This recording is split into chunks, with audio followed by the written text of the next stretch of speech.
How's it going, friends and freaks? I am once again back. How are you all doing? I'm doing just so well today. I found my way out of Agartha. I had a grand old time while I was there, but I can't complain one single bit about being back. Especially since today we actually have a real topic. Truly the perfect subject matter. I'm passionate about the topic, it has trolls' remorse in it, and best of all, it involves racial slurs. I really don't think we've hit a trifecta like that since my video on iDubbbz 3 years ago. So take a seat, or actually in this case, I think I'm gonna need you to stand up because you've been sitting around too long. You've been sedentary for far too long, and it's just not good for your health, I'm not gonna lie to you. It's just a bad thing to be doing constantly, so stand up and listen to me talk about Oneyplays and Ding Dong. And best of that, best of that, best of that, best of that.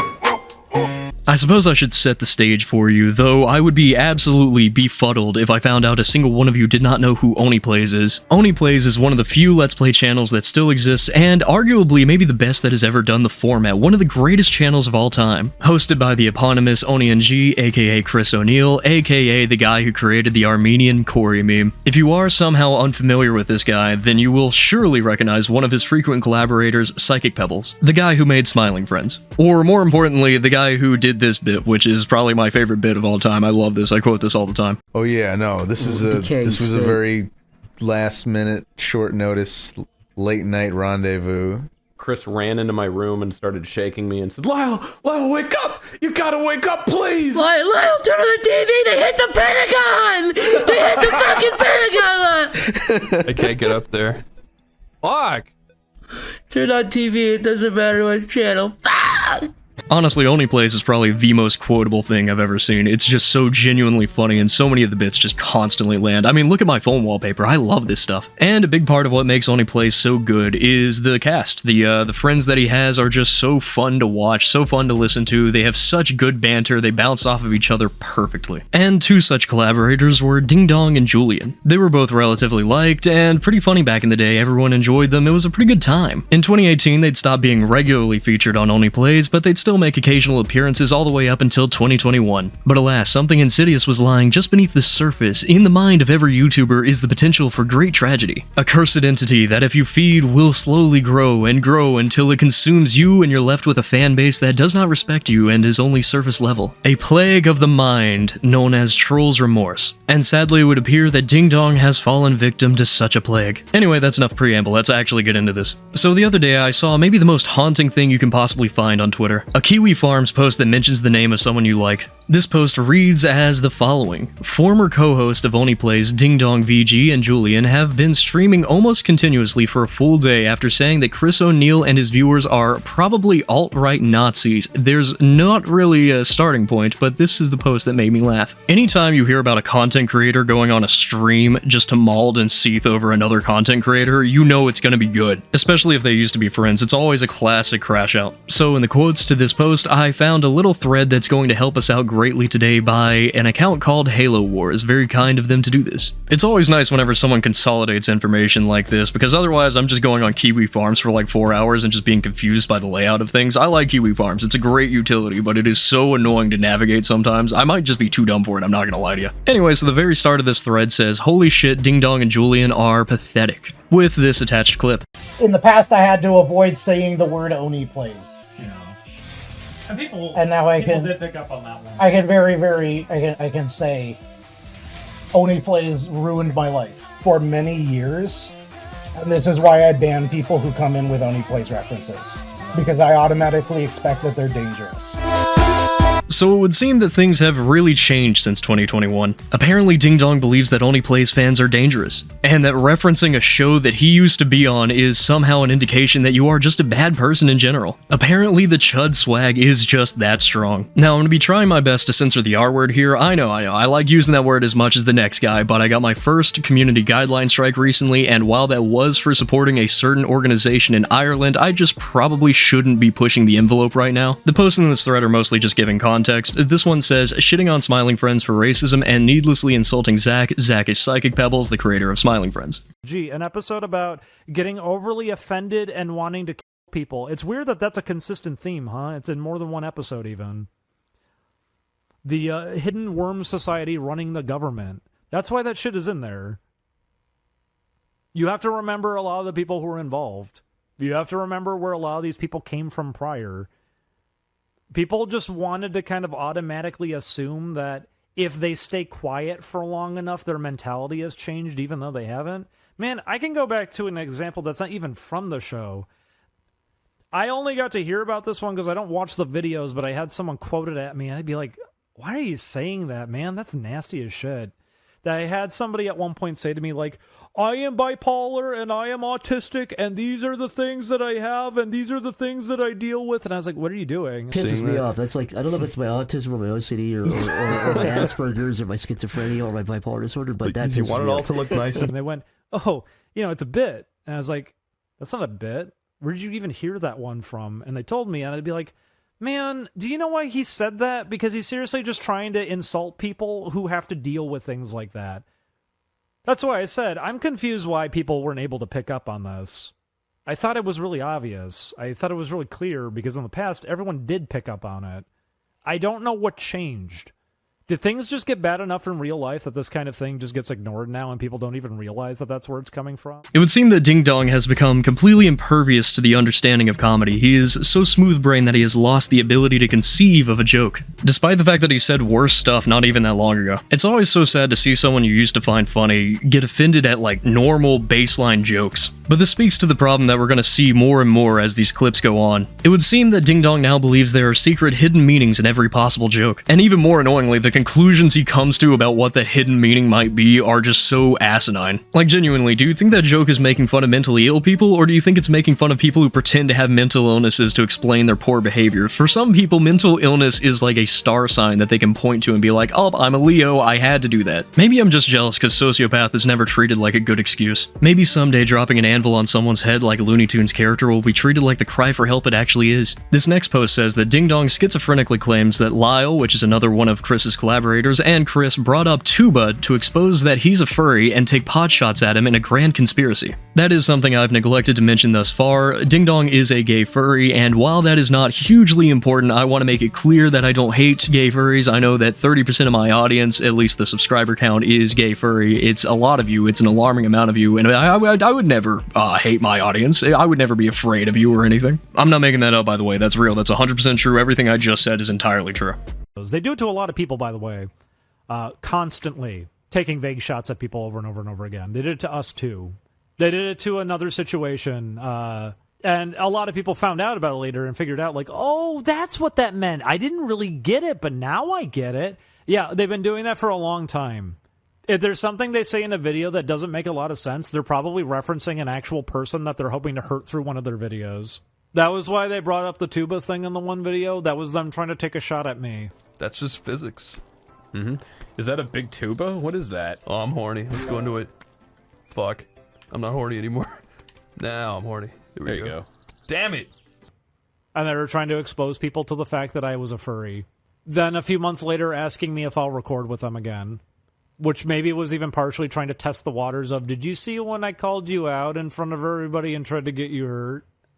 I can't imagine the mental gymnastics necessary to believe that clip was talking about you. And also, the way he immediately is like, oh yeah, and they were probably doing that to tease me whenever they asked me if I wanted to collab with them again. No, they probably just wanted to collab with you again because they have no idea what you're talking about. They're not schizophrenic enough to read between the lines like you are. As funny as this is, it's also just kind of tragic to see someone think in such defeated terms. Usually whenever someone's getting described as schizophrenic, it's like a joke or like an exaggeration of some kind, but this truly is kind of schizophrenic behavior. Like believing that your friends hate you and they're out to get you and looking for constant little pieces of cruelty within their words is insane. Especially when those words aren't even directed at you, like this joke wasn't about him and didn't mention him. The next post says he claims he doesn't watch the videos, which he definitely does, and then he insinuates that Chris posted the Dustborn playthrough during Trump's inauguration for a specific reason, implying it's a dog whistle. For context, Dustborn is one of those games that's just reeking of millennial writing. It's just some of the worst, cringiest stuff you could possibly imagine, and an aspect of that is a little bit of left-wing identity politics. I'm not a big politics guy. I'm not going to get into any of that. I don't like politics. You can't find my political meanings. I'm never going to show them to you. I have them hidden lock and key underneath my schizo post, so you'll never find it. But yeah, very easy game to make fun of, and apparently that's somehow a dog whistle. Why don't we find out how?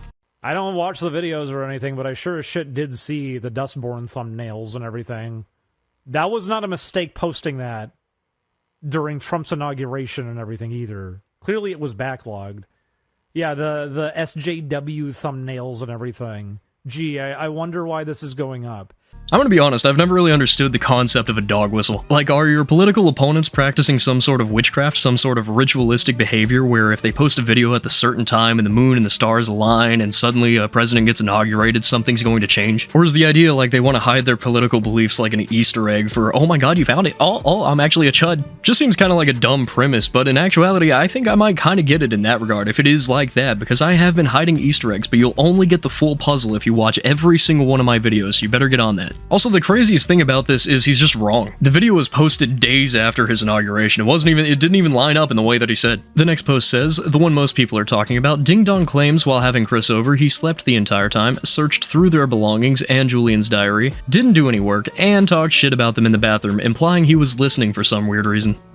I mentioned it before, but I could tell they went through one of Julian's private books because they blurted out a thing that was in one of them during one of the videos. No, we pushed ourselves really hard. While they were just laying in our bed the whole time. And sleeping during the daytime and staying up all night. And we would hear them rustling around and doing whatever the fuck in the bedroom. I mentioned it that one of the days when we did play Yeek, they went into the bathroom and turned on the fan and went on their phone and said how it was going to be a video that was going to do really badly, and it seemed like he was really mad. And hoping that we weren't going to hear him, except he doesn't know our house. That fan doesn't cover shit. We heard the whole thing. What reason would he have to be looking through your belongings? I just do not understand the concept here. Also, what was he doing in that bedroom? Him and Zach palling around, doing a little something special? What are you accusing him of, huh? What are you trying to say? How chud can they truly be when they're playing hide the gopher together in your bedroom, huh? Honestly, this whole story just feels like a schizo anecdote, but maybe there's even more context I'm missing, I don't know. But it does pair well with the next post, which says that Ding Dong claims that Chris cares enough to have people park in his stream to clip things that he says about them. I mentioned it before, sometimes they got their friends to just be parked out in my stream to listen for anything that I would talk about. You know me, I enjoy a little bit of digital gang stalking. If you didn't know that about me, go ahead and check your follows. I'm there, I'm watching, I see what you post. But no, it's Jover for the schizo whenever they think that people are actually gang stalking them. And to illuminate how stupid of an idea that is, we have a post from a little person called Secreta Sneed. They say, mention this in another reply, but Ding Dong was very friendly with the Oneyplays Kiwi Farms thread just a couple of years ago. He was pretty complimentary towards the thread as well as the site in general, and was using the Oneyplays thread to basically do Q&A and shoot the shit. He knows Chris isn't responsible for people clipping his streams, it's the few dedicated fans he has left, or at this point, ex-fans, and people who are interested in keeping up with him and Julian, especially ones on sites like Kiwi Farms, where historically users document everything. The sad part about a lot of this is, it shows that Ding Dong is being knowingly dishonest to try and hurt people who used to be his friends. It isn't actually pure schizo rambling. Which that is a pretty good point, and I hadn't considered that because I was unaware that he was that active on Kiwi Farms. Up until this point, I was kind of working under the assumption that something had just broke mentally with him, which maybe some aspect of that is true. Maybe there has been some mental issues, or he's struggling with something, but it still seems like scummy behavior. There's some level of knowingness here that's just upsetting. Our next post says, in an amazing move of humbleness and self-pity, he says he graciously allows the existence of Oneyplays, but doesn't know if Chris would approve of his own existence. Very subtle self-deprecation. I don't want to interfere with something like that. I'm not the kind of person to be in a position to go, they can't exist or something. They most certainly can. I like to be able to exist too. I don't know if they agree with me on that one, but... This is always a genuinely bizarre line of thought. You clearly do have a problem with him existing. You're complaining about things that are completely unrelated to you and being like, look there, that was actually me! And the claim that you don't want to interfere with something like their existence, why are you making this then? Why are you recording this? Why are you talking to this mic right now? If it's such a non-issue to you and you absolutely don't want to create problems for other people, then why are you doing it publicly instead of having this conversation with like friends, or maybe even texting the guy and talking to him, maybe seeing what's good, maybe trying to mend the relationship? But no, assume the worst and look for the worst. Our final post says, this will be the last post. I'm sure someone will make a bigger compilation. There's so much more I don't have clips of, such as claiming that seeing Pim at a store gave them a panic attack. That's actually insane. Ding Dong says that Chris stalled the Yeek, or Yik, I have no idea how to pronounce the name of that game, finale as a power play over them. Imagine if you used to be friends with Seth MacFarlane, and you had a falling out, and now every time you see Peter Griffin, you shit your pants in terror. In your nightmares, you're just hearing, hey. I think the finale was supposed to be a thing of keeping us stalled out and, like, continuously as a factor here, which is why every single time it got brought up after the first time, it always had to be some vague kind of insult slung towards our direction, like we messed everything up. And I can also speak to this. I did get to see there was a direct image board post that I'm pretty sure came right from him to insist that we messed up the entire thing.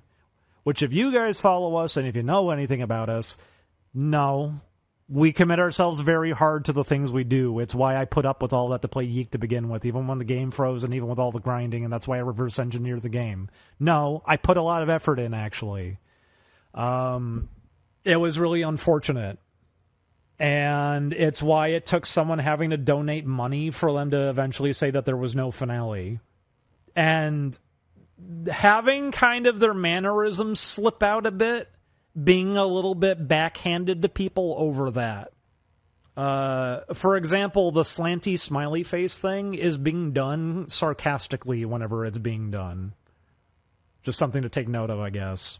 But, Okay, so there's an aspect to this clip that I didn't really appreciate the first time I saw it, but thanks to this comment right here, I finally kind of got it. Essentially, Ding Dong is looking for people on 4chan. He's like, right, that right there, that's secretly Chris. That's actually Chris. I'm certain of it. That's really him. He's haunted by phantom Irishmen like Margaret Thatcher on her deathbed. Edingo brah. Wait, does that count as a dog whistle? In the process of recording this video, I actually found another great clip of Ding Dong. and if someone would be like, no, they don't dogpile. Man, do you know where the new guy meme came from? Do you know what that was even in relation to? Some trans artist made a comic that nobody even saw until one of them decided to make it into a big spectacle and double down on it. Because how dare you say something negative about PewDiePie? Wonderful, darling, innocent person PewDiePie who's never done anything wrong. Why would you feel good about something bad happening to a person who was paying people who were struggling and suffering and desperate $5 to hold up a sign that said and then monetize the video? How dare you? He got to where he was through hard work by exploiting others and hurting others and I guess it kind of falls apart there, huh? No, I get it. The comic wasn't very good, but that was why that also happened. If you don't remember the comic at all, I don't think it's all that important to this, but I'm surprised that Ding Dong hates PewDiePie that much. It's kind of astonishing. I really didn't think PewDiePie haters still existed. I thought they all got wiped out whenever the plague happened. But it is really funny to be holding stuff that PewDiePie did so long ago and apologize for against him, because I feel like someone, in the back of my mind, in the back of my little chud brain, I can almost remember someone also having a pretty edgy past and saying some messed up things. No, you can't say that. You just said it. Don't say the word. Don't say it.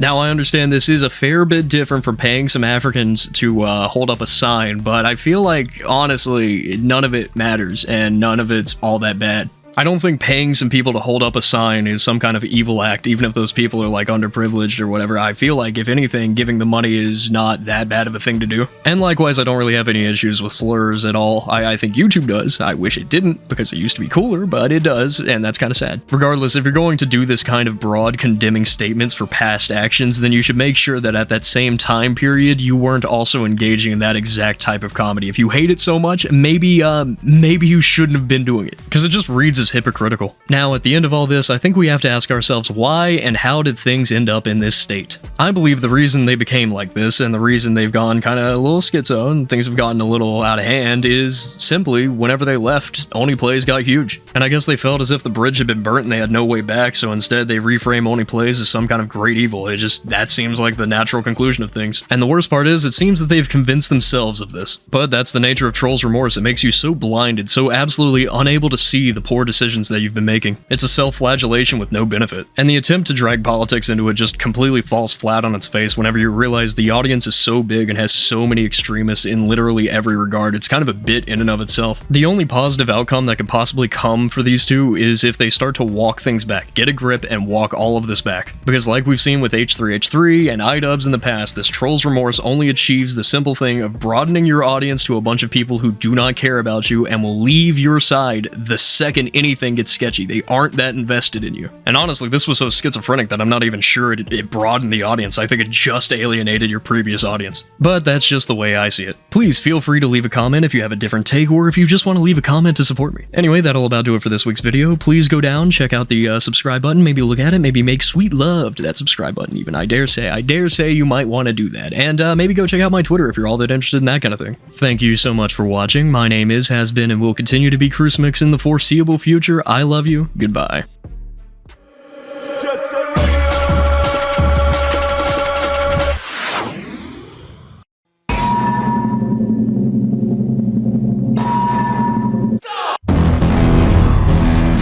Draw your sword, Inuyasha. Let's go!